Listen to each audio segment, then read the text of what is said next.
Thanks for tuning in to another episode of the Misaal podcast. My name is Zahid. I'm your host. Today, on this 41st episode, I'm joined by Kalsoom Lakhani. She's a co-founder and general partner at i2i Ventures, one of the most active and prominent investors in the country, with portfolio of startups such as Abhi, Oraan, Truckitin, etc. She talks about how the funding environment changed in 2022, startup valuations, deal flow trends, government policy changes or lack thereof, and predictions for 2023. Let's listen in.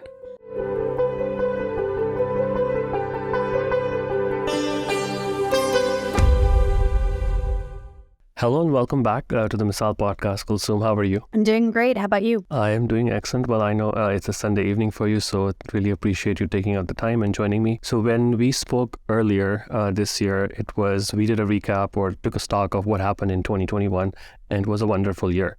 And now we are almost end of 2022, and it turns out it's not as bad as one had thought it would be.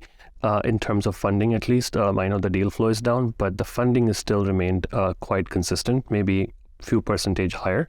So if you could just talk about your insights into what happened in 2022, what you felt was a good thing, a bad thing, or in general, how did you feel 2020 turned out based on what you had maybe thought about or planned for in 2021? Yeah, and I was reflecting back on the last time we spoke, which was literally, I think, a few days after Jan 1st. So it was early in the year when there was talk about drying up, and I don't think we understood the extent to which things would, quote unquote, dry up, and also the impact that it would have in such a large way, I think, in the ecosystem, but also not in an unexpected way. So I think if we look back on what happened this past year, a lot of it we could have and have predicted to a certain degree, but maybe not to the extent, because there was such a reverberation that happened across the world. Like when you look at global VC activity, it slowed down everywhere. It wasn't just for Pakistan. But to your point, startup funding did surpass so far what we did in 2021. I think I can remember your number. Was it 350? Ours was 354. Was yours around that? So yours, yes. So yours was 354, and I had to, reduce the amount afterwards. So it's turned out to be 340 because I kind of lean towards being extremely conservative when it comes to who I pick. So it turned out there was this one startup. And I think revolving names might have been our one that we didn't choose together. Yeah, which is fair, right? I actually had a deep conversation with Rabil from Sarmayakar, who's one of their investors, because we were debating it too, and we're like, is this a Pakistani company? And I think from his standpoint it is, and I think we kept it in the count. So regardless, so if you keep that one company in, it's 354. If we keep it out, it's around 340. So either almost reaching in the last month of the year last year's number, or just surpassing. So from a standpoint of, did we increase? Not significantly.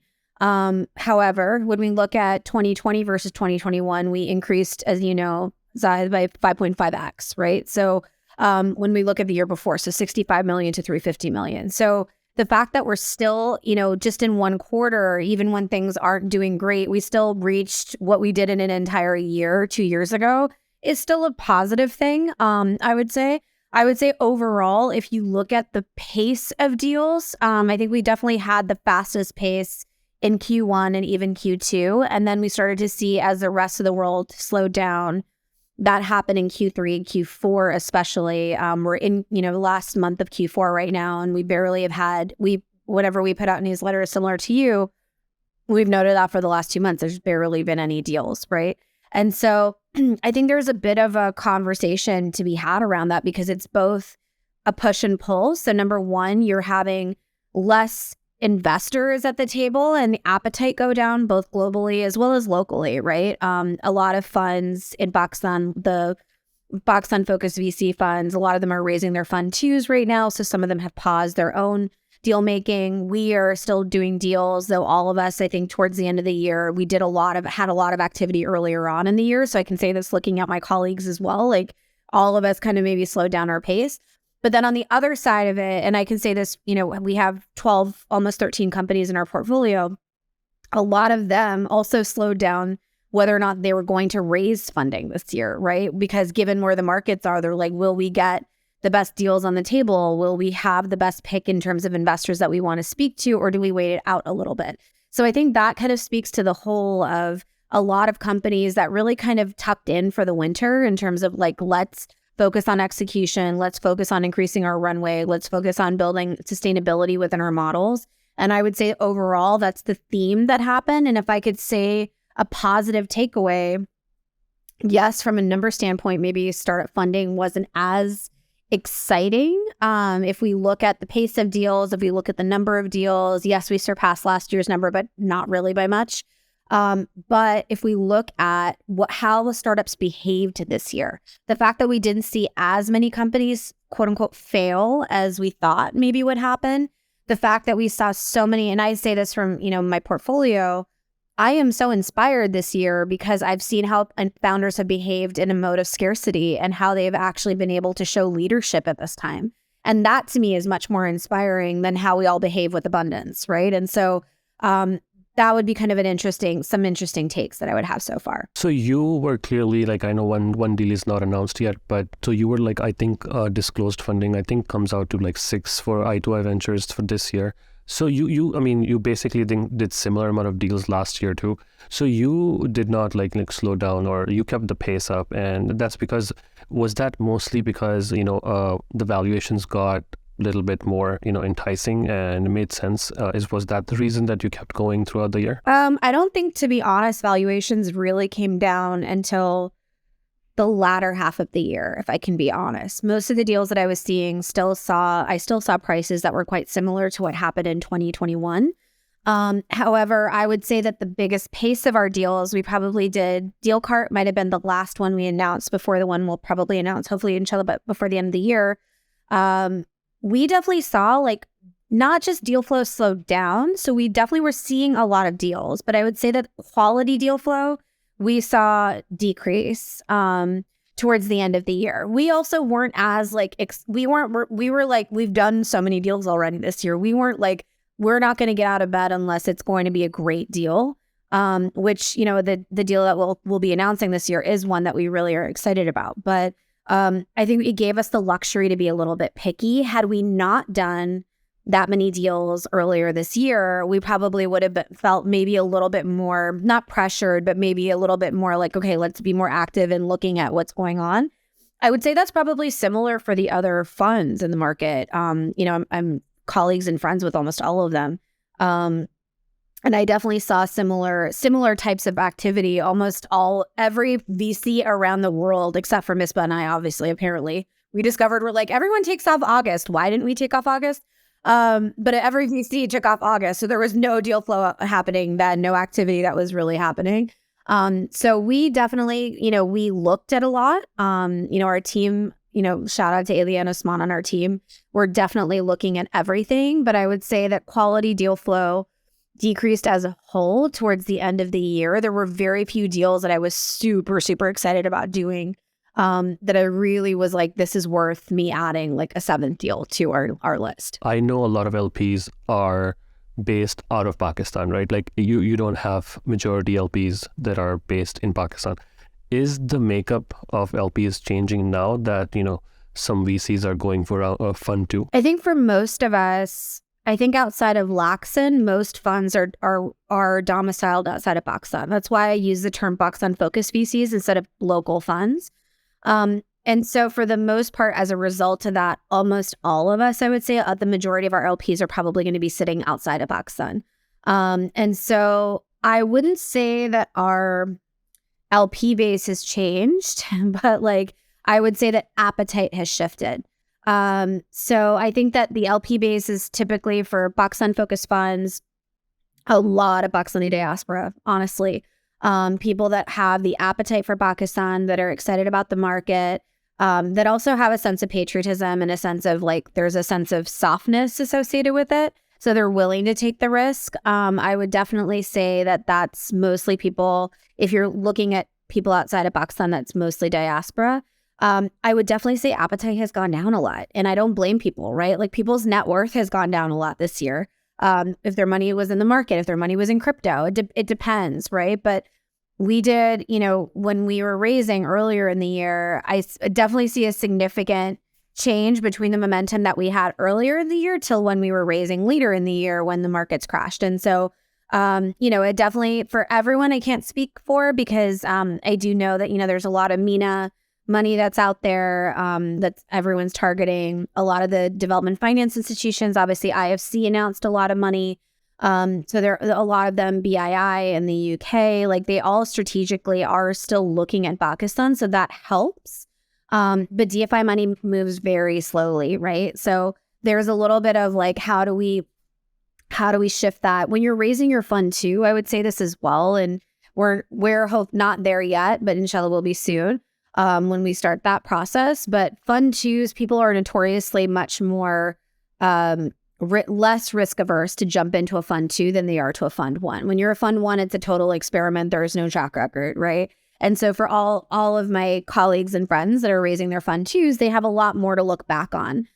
So I don't know what their experience is. I really hope for their sake, it's easier, but it's hopefully easier because they have at least a little bit of track record to go with. Past couple of years, since 2020, 2019 even, we have seen this, that the startups are mostly focusing on digitization play. Basically, it's digitizing things that are already there, like legacy businesses, bringing them on board towards digitization. That goes for fintech also. What other trends are you seeing? Is there still people are still going after the same thing, or we might see an enterprise B2B SaaS startup from Pakistan that maybe a deal came through to you, but maybe you were not interested, but it came through to you. So were there any trends were different than just the digitization play? I still saw a lot of digitization plays, to be honest with you. I've definitely seen plays in the travel space. I saw plays that happened, plays that were in the logistics space. We're definitely still seeing that triangle of, servicing e-commerce, fintech, logistics. I think even, and this from your data as well, the highest quantum of deals that happened this year was fintech. We're probably seeing the most activity happen in B2B fintech. What's really interesting is globally, B2B fintech is outpacing B2C fintech, which makes sense given the current macro environment. One thing that I find really interesting is I have yet to see that many Web3 companies come out of Pakistan. And when we see where a lot of money has flown globally, a lot of it has gone towards Web3 and crypto over this past year. Despite obviously things that are happening in the world like FTX and all of that stuff. And so I haven't really seen that, but I would love to see more SaaS plays, honestly, come out of Pakistan. We have technically two in our portfolio. Tello has a B2B SaaS play, and then Metric is B2B SaaS. But I would love to see a Pakistani company building for the world more the way that Integri, what Nash is doing. Obviously, Cloudways was acquired this year. That was a big thing. So I'd love to see that more. I definitely saw a few that came our way, but nothing that was enticing or compelling enough that we did invest in. Was there something that you wished someone was building in at least, this year, or you could see someone building maybe in 2021 and you just hope that this would become a big deal? I think I'm invested in the ones that I was the most excited about that people were building. Again, it goes back to the SaaS stuff because I really wish, because I really feel like those plays work. Those plays work. We see acquisitions happen there. I would love to see that. I would love to see eventually us moving deeper into deep tech. We don't really see a lot of deep tech come out of Pakistan. I think that, again, with Web3, I was listening to Backlaunch had a really great Web3 panel the other day. Two of them are investors in us. So it was really good to see both of them on the panel. But listening to those, given currently what's happening in the macro environment and people's attitudes towards Web3, maybe this isn't a controversial take, but I would love to see more. I do think Web3 is still here to stay despite a lot of things that are happening in the world. So yeah, I would love to see more of that. I just haven't seen it yet. I also, to your point earlier, I've seen a ton of activity towards similar plays that I'm do we need this? I've seen a lot in and we do need this, but I've seen a lot in the, actually I've seen 5 deals in the blue collar worker job placement space in the last 3 or 4 months, right? And that's great. It's such an important opportunity, but because it's so early, I would still love to see how it plays out and whether it is indeed a venture play. I'm still yet to be convinced about that. I would love to see more in health tech that's outside of the telehealth space. There's so many other opportunities to solve for that I just haven't seen movement in yet. Yeah, I mean, I was really surprised when BusCaro raised the angel round. I mean, it's basically swivel or airlift, first iteration of airlift, right? That's exactly what they're doing. But they're starting right now and they're getting funded. And swivel is not doing that great. And of course, airlift, we all know what happened. But it's interesting to see because maybe the people keep giving the example of what's the startup i2i. i2i is exactly what pets.com was, right, back in the day, .com time. But now i2i is publicly traded, doing really well. Stock is going up, etc., etc. So there's a time for everything, I guess. Maybe BusCaro turns out to be one of those startups that can sustain itself, if not become a unicorn or something, but at least sustain itself. That's Maha's whole MO, right? So Maha's an amazing founder. We didn't obviously do that deal because there's a lot of question marks, as you noted, about the space, but Maha got into it. She was the former GM for Swivel and Bucks then, right? So no one understands that business better than she does. No one knows how to build better than she does in that space. But I think what's really interesting is that she came in with the idea that, maybe we could do this right? Like, let's crack this because it's a problem that's worth cracking. And I 110% agree with that. Like, as someone who has majority women on both my teams on Invest, Innovate, and i2i Ventures, I see the issue of mobility and the need for a really good pick and drop service that can actually build a sustainable model with good margins around it. And I hope it's Maha and BusCaro because I do think she's a phenomenal founder. And maybe if that's the case, I'd love to be an investor in it. But yeah, I think the thing is, just because it's coming into the same space doesn't mean that it's not trying to do it in an innovative way. And I think that's something to pay attention to, is that just because something failed in it doesn't mean that there isn't an opportunity still to solve it. It's just whether or not, can you solve it? Maybe the things that were broken should stay broken. But I have a lot of confidence in her that regardless of the fact that she raised $500K is awesome. It shows actually that she was able to convince a lot of people to get behind her because she's so good. So yeah, I think I said this to her, I was like, if anyone's going to crack it, it's going to be her. So hopefully we'll see what happens. So shout out to Maha. Good luck to her. I'm rooting for her. There were a lot of policies that were supposed to be implemented this year from the government side. What, if any, movement was there in terms of helping startups or with policy, with fintech or anything that you can share? Because I know you work closely, or your i2i Ventures does have involvement with policy making and stuff. I think so much was on pause, honestly, this year, Zahid, with so much political instability in the country. We do know that the the digital bank license is about to be awarded. So that was on pause. It started really this year. Obviously, DBank itself, the startup that also applied for the digital bank license, co-founded by Tanya Idrous and Karim Jamali. And shout out to them. They raised funding from Kleiner and Sequoia, which is a massive deal. So that license, it got stalled considerably given the environment. And hopefully that will get announced before the end of the year of who will be rewarded that. So I think that'll be a really big deal if inshallah that happens. I think honestly, there's so much that happened this year that was just the government was not focused on the startup space. And unfortunately we had so many amazing people last year that were heading these bodies, including Dr. Bakir, who aren't there anymore. And so it's almost like sometimes with these things, you start from scratch in terms of convincing players in these bodies. But I still think the SECP, to be honest, is quite progressive and really open. I was at an investor roundtable during 021 Disrupt. Sorry, it's called 92 Disrupt now. But during 92 Disrupt, where the SECP was in the room and just they were so open and really interested and actually genuinely wanted to listen to feedback. So there is a lot to do. There wasn't a lot of movement on policy this year, to be honest, not significant stuff.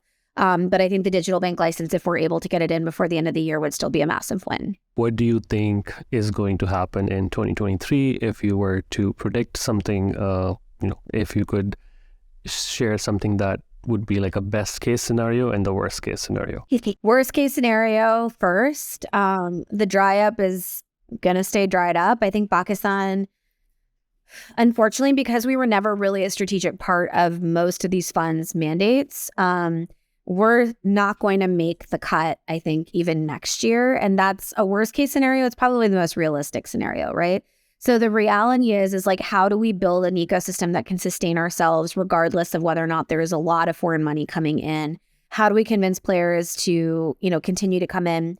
What I would say is that one missing piece right now, and every single company is facing this, we need more venture debt in the market. We need more working capital opportunities in the market. A lot of companies are facing that, and not a lot of funds can address that. And not a lot of solutions can address that. So I definitely think that we need that as a piece. I definitely think that the best case scenario would be to have a few of the fintechs that raised in 2021 and also in 2022 to actually be able to raise their Series B onwards. There's a few B2B e-commerce players that have it, announced or are raising potentially. Ideally, they'll be able to close. So I think all of those, the problem with when we have a company that, failed spectacularly this year, which I will not name, in this ecosystem, and that everyone was being really critical of oh, don't talk, they're not the one that represents everyone. Unfortunately, we're such a small ecosystem that literally every win represents all of us and every loss can represent all of us, right? So the goal for me in the best case scenario is that every single win is a win for the whole ecosystem. And that's the way that we should be seeing it. So my hope is that there's a few really amazing companies that are still doing really well, have shown that they can be cash flow positive, have really kind of went down to the brass tacks of their business.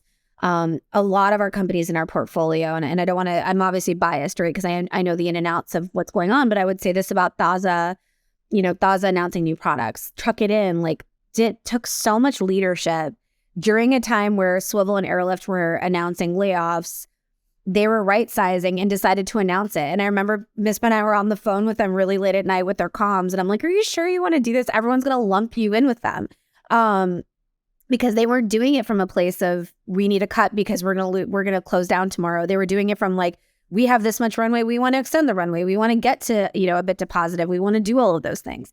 And so I think the fruits of all of that labor, Abhi is a great example of a company that raised their Series A earlier this year. Is doing really well, grew to the UAEs, grown to Bangladesh. Inshallah, we'll continue to see that growth and those will be beacons of light. But I actually think that the founders that really took this time to dig down and say that I'm going to fix this business and I'm really going to get to sustainability, but beyond sustainability, I'm going to balance sustainability and growth. I think next year, the best case scenario is that those companies will be able to show the fruits of that labor and be able to raise their next rounds of funding. And I think that will be a really tremendous beacon for everyone else in the ecosystem, because I think right now everyone's feeling quite negative about the trends, right? And feeling a sense of, what happens if, tomorrow, this other company drops or fails or whatever. And it's I think we just need to kind of be let's focus on the ones that are doing well and let's get them to the next stage. And I think that would be the best case scenario. And taking it a day at a time, right? If you think about it, as an early stage investor, the current environment works really well for funds like us, right? The numbers are going down, competition is going down. Ideally, the better investors continue to get into the best deals that service founders and do provide value to founders. And then I think from a founder perspective, I think we're seeing, last year, what I always say, what I've said a few times now, is that last year you would see good and bad companies get funded. It didn't matter if you were a good or a bad company, you would get funded if you sounded good, right? If you were building something in a space that sounded sexy somewhere else in Indonesia, everyone was done, here's your check and wiring it in 2 days. Now I think the companies that are really good will get funded. So just be good, right? Focus on the right things, be a good founder, surround yourself with the right people on your cap table. And I think you will be set up for success. I know that's making it sound easier than it really is, but genuinely, I've learned the most this year compared to last year because of how I've seen our founders behave in this mode of scarcity. And they've genuinely been the most inspiring. The biggest inspirations to me have been them this year. Yeah, I mean, I'm not just saying this because it's your portfolio company, but I'm really excited about Abhi. I think Abhi itself presents an opportunity. It's not just even beyond the salary payday advance thing, just beyond salary, I think they play their cards right.